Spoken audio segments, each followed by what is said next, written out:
Hey guys, Chris Fix here, and today I'm going to show you how to install an aftermarket exhaust system with common hand tools so that you could easily do this at home in your driveway with no lift. And I'm also going to give you the best tips and tricks so this install goes really easy without any issues. So let's get started. And the first thing you're going to want to do is grab your penetrating fluid because every stock exhaust that I've ever seen has rusty fasteners. So what I've been doing for the past few days is driving up on ramps, grabbing my penetrating fluid and going underneath the car. And you're going to want to spray down every nut, bolt, and connection where the exhaust is held in.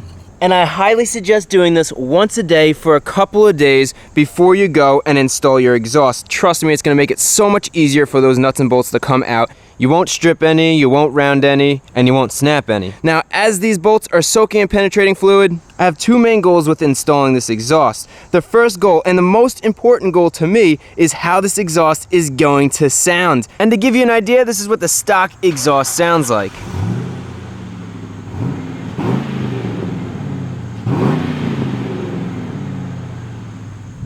So there you go, pretty quiet as a stock exhaust usually is, but I know this car has a lot of potential. Mustangs usually sound pretty good, and I've heard this exhaust on this model car. It sounds phenomenal. And just wait to the end when we get that installed, you're gonna hear it sounds great. So that's the first and most important goal of mine. Now the second goal is to make more power. The stock exhaust is pretty restrictive, but our new exhaust is running two high flow cats into an X pipe, and then it's going straight back. There's no restriction all the way out the tailpipe. So we should be making more power. And a lot of people always argue, will an aftermarket exhaust make more power than a stock exhaust? Well, guess what? We're gonna find out today because we're gonna take this car completely stock. We're heading to the dyno and we're gonna see what kind of baseline power numbers we're putting down. Then we're gonna go and install our exhaust, head back to the dyno and see if we increase the power, decrease the power, or if it's the same. So let's get in the car, head to the dyno and get those baseline numbers. And we are at the dyno. This is a hub dyno, so you have to remove the wheels, bolt on an adapter directly to the hub,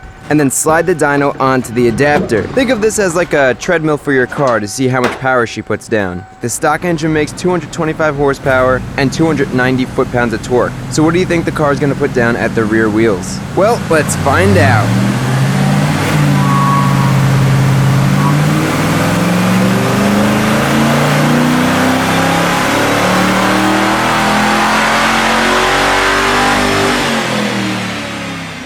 Alright, so we did better than I thought we were going to do. We made 189 horsepower and 255 foot-pounds of torque. That is a lot of torque. And one thing to notice, take a look around 5,200 RPMs. Our power just drops off all the way to redline. At redline, at 6,000 RPMs, we're making like 110 horsepower. That is horrible, and that's definitely due to some type of restriction in the intake and probably the exhaust. So let's get back to the house and install that exhaust to see if we could get rid of that restriction, make some more power, and more importantly, get this Mustang sounding like it should. Alright, back from the dyno, and we have some improvements to make. So I'm going to use ramps to lift the front of the car, and then a jack to lift up the rear. Be sure to slide jack stands underneath and carefully lower the car securely on the jack stands. I also like to slide an extra wheel under the wheel, and that gives us an extra layer of safety. So with the car safely supported, now we could go and work on the exhaust. Actually, the exhaust is going to be pretty hot because we just got back, but that does give us a good opportunity to use a little trick. So grab a spray bottle with ice cold water in it and head under the car. Now, since our exhaust is too hot to handle, we don't want to undo these bolts right now. You'll burn yourself. So instead, we're going to use this heat to our advantage. Grab your spray bottle and spray down the fasteners so it cools rapidly. You can hear that cold water turning to steam as it cools that hot exhaust.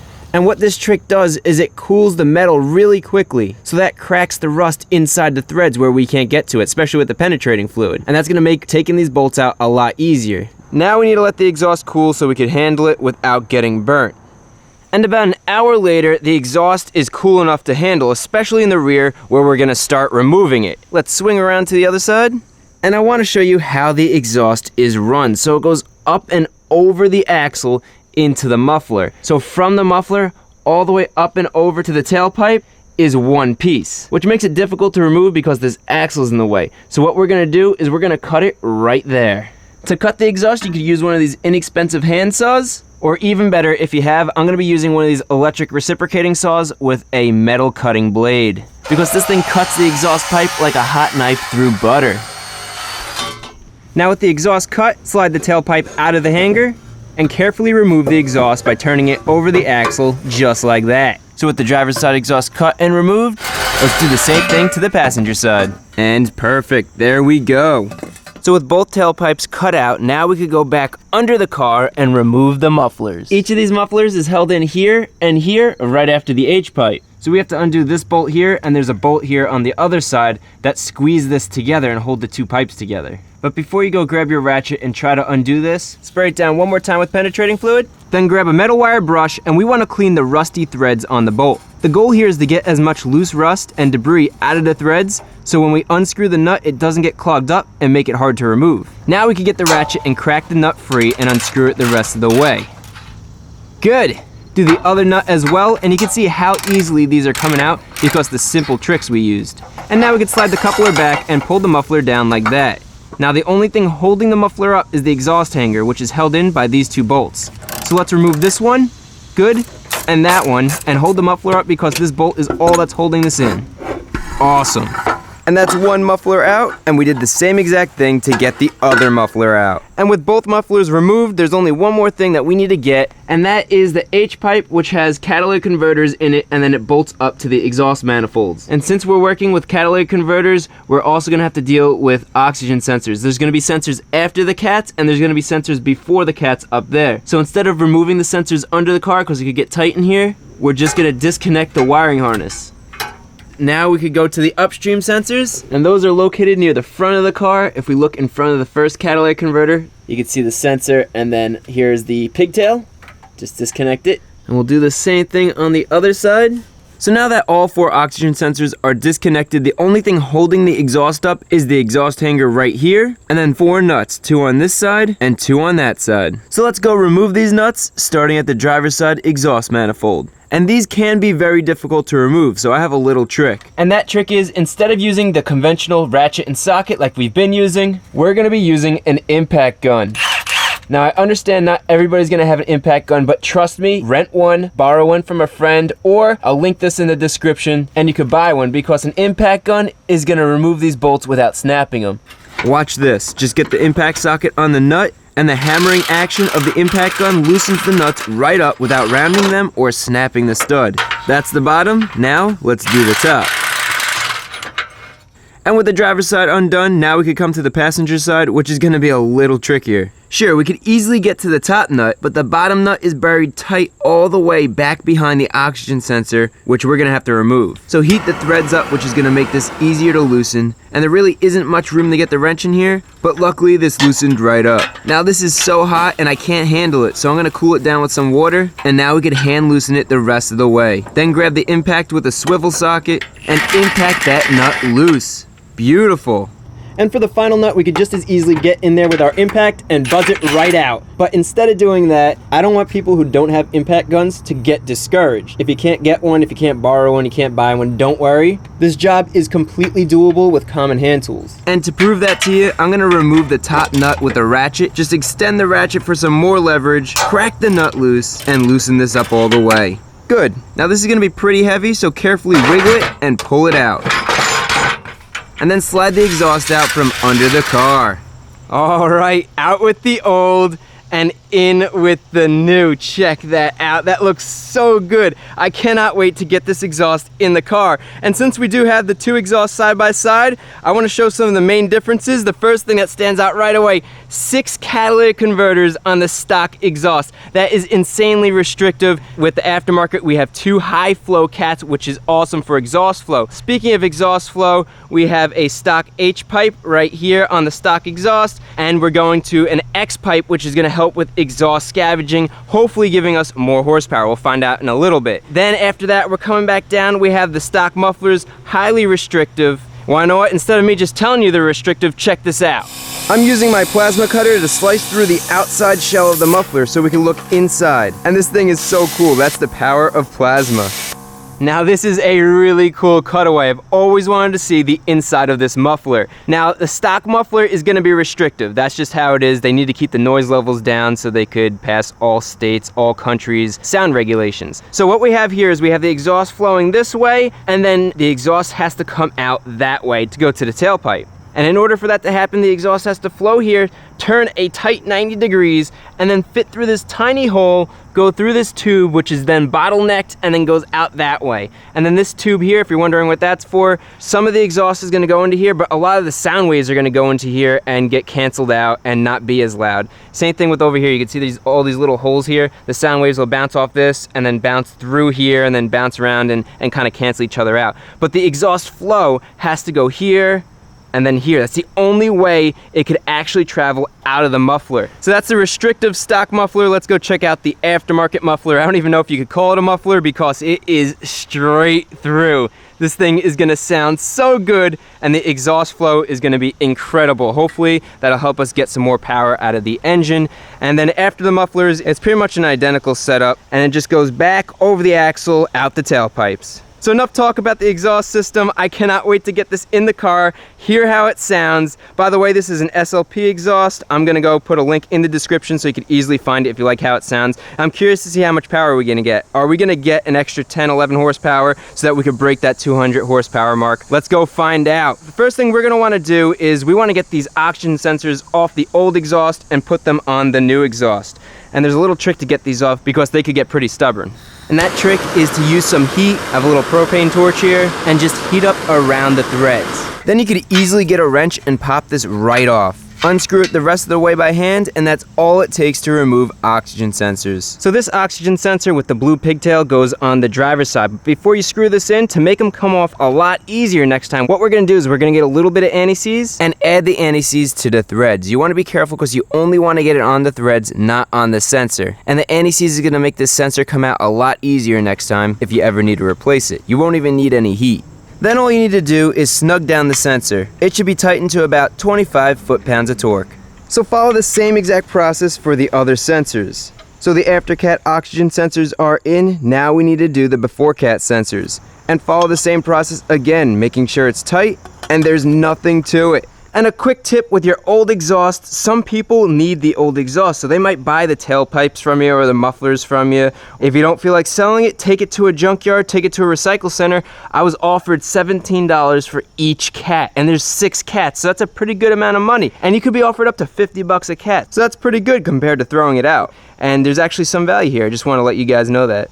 So now we are ready to install the exhaust. We're gonna start from the front and work our way back. This is so easy. It's gonna go by real quick. And the real good part about this is this exhaust comes apart, so we could do one piece at a time, makes it real simple. And since the exhaust comes apart, we do have some exhaust clamps. So in between each section that comes apart, we're gonna put one of these and then tighten it down. We also have a gasket which goes on the passenger side, and that'll fit right there. So let's get started. We'll grab this piece and we'll go underneath the car. Now, before we go and just install the exhaust, we want our studs to be nice and clean and prepped like that top one. The bottom one's all rusted and it's just gonna make it hard to get that nut off if we ever need to remove the exhaust. So grab a metal wire brush and clean the rust off the threads. And then get your anti-seize and add anti-seize right to the threads so that the nut won't get stuck on there. Now, let's attach the downpipe and add the top nut, but keep it loose and keep the bottom nut loose as well. And don't forget the oxygen sensor wires, which just click together. Good. With that done, let's do the passenger side. Now, on the passenger side, we do have a gasket we have to install, which means there should be a gasket on there. You want to make sure you get that off before you install a new one. So pull the old gasket off, just like that. And now we'll install the brand new gasket, which just slides right in. Perfect. Next, install the downpipe by sliding it over the studs. Then hand tighten the top nut and hand tighten the bottom nut. And since this pipe has a gasket, we could tighten it down all the way starting right now at the bottom. And then tighten the top to spec. Next, add the oxygen sensor and tighten it down so it's snug. And finally, connect the sensor wire so that it clicks. All right, with both downpipes and oxygen sensors fully connected, we have one thing that everybody needs to do anytime you change your exhaust up, and that is run straight out of the headers, or in this case, exhaust manifolds. No mufflers, no cats, straight down and out. Let's hear what it sounds like. And just to be clear, I am running the back 2 oxygen sensors. I just connected it real quick. You could do this and not throw any codes if you run the car for a minute, 2 minutes, 3 minutes, and that'll just prevent any check engine lights. So let's go hear what this sounds like. Holy smokes!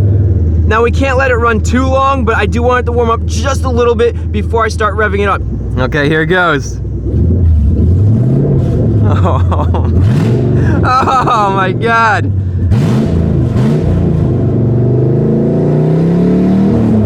Woo! Okay, one more time before the neighbors kill me.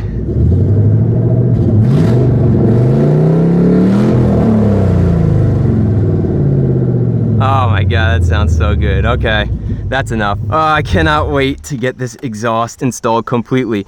Even though this sounded good without the exhaust system on it, it's gonna sound even better once we do get it on there. So let's finish up. All it is a couple of bolts and clamps. So let's get back under the car and finish up this exhaust. So that's a pretty important step, and I'm sure it's a rule. Anytime you change your exhaust system, you have to run open headers to see what it sounds like. Now, when you do that, make sure that you don't have anything behind here that could melt or burn. No fuel lines, no hanging wires, anything like that, because these exhaust fumes are hot. Anyway, the next thing we need to do is install the catalytic converters. So grab a cat and grab one of these exhaust clamps, slide it on there, and then we're gonna push this right on, just like that. And we keep it loose because it could be up too high, it could be down too low, and we'll tighten it all together and adjust everything once we have the X-pipe on. So we got the cat on this side and the cat on the other side. With both cats installed, now we can install our X-pipe. For any of the larger, more cumbersome pieces like this X-pipe, it's a good idea. You could use a jack, and all you have to do is slide it underneath the car and then just jack it right up into place. Now the X-pipe's gonna slide right into the cats on both sides, just like that. And once you fit the exhaust the way you want it, hold it in place. And now we can tighten down the nuts, starting with the two connecting the exhaust manifold, which should be tightened to about 30 foot-pounds. Good. And then we're gonna work our way back, tightening down the exhaust clamps so they pinch the tubing in front of the cat and behind the cat. We also have to do the cat on the other side, so tighten down the clamp at the front and the rear of that cat as well. With the X-pipe in completely, we can connect both downstream oxygen sensors, and I'm using a zip tie to keep the sensor wires off the hot exhaust so they don't melt. Now the exhaust should be able to hold itself up, so drop the jack and pull it out.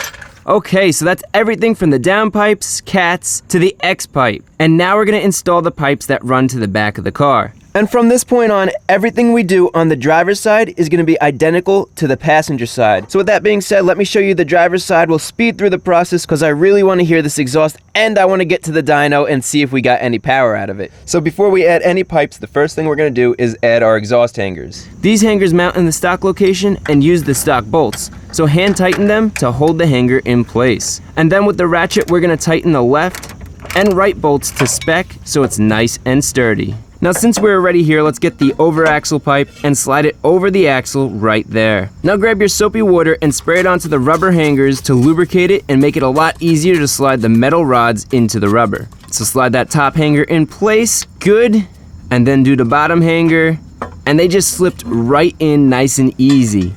So I went ahead and finished up the passenger side exhaust, which was simple. So let me show you the driver's side. And the first step starts at the coupler over here. So grab the pipe and line it up, then move the two flanges together and get a bolt in there so you can hand tighten the nut to hold it in place. Then get the bottom bolt in and hand tighten that nut so it's loose like that.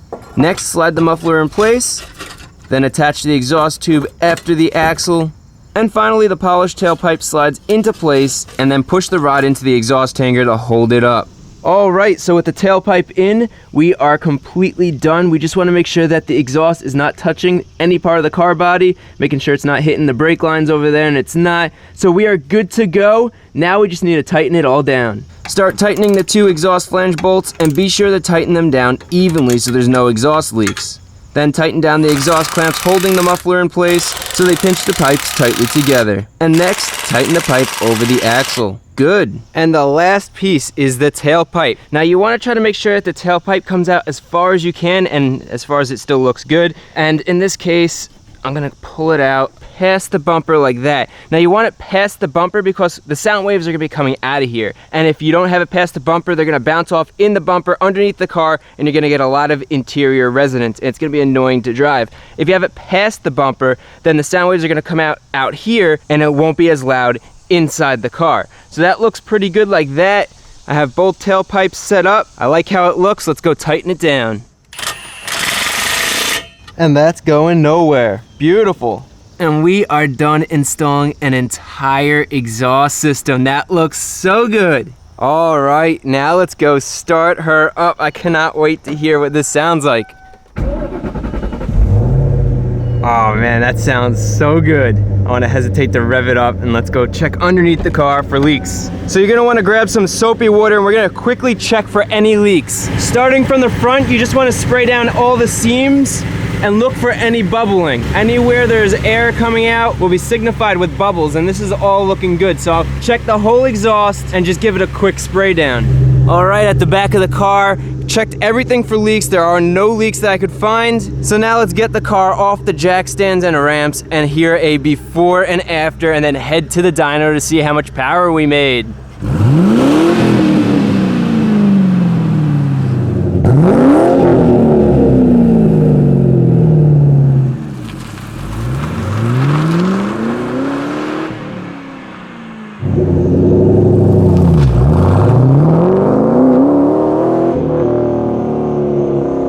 What a huge difference. The performance exhaust livens up this car and makes it sound so much better. Now it sounds better, but does it perform any better? Let's go find out.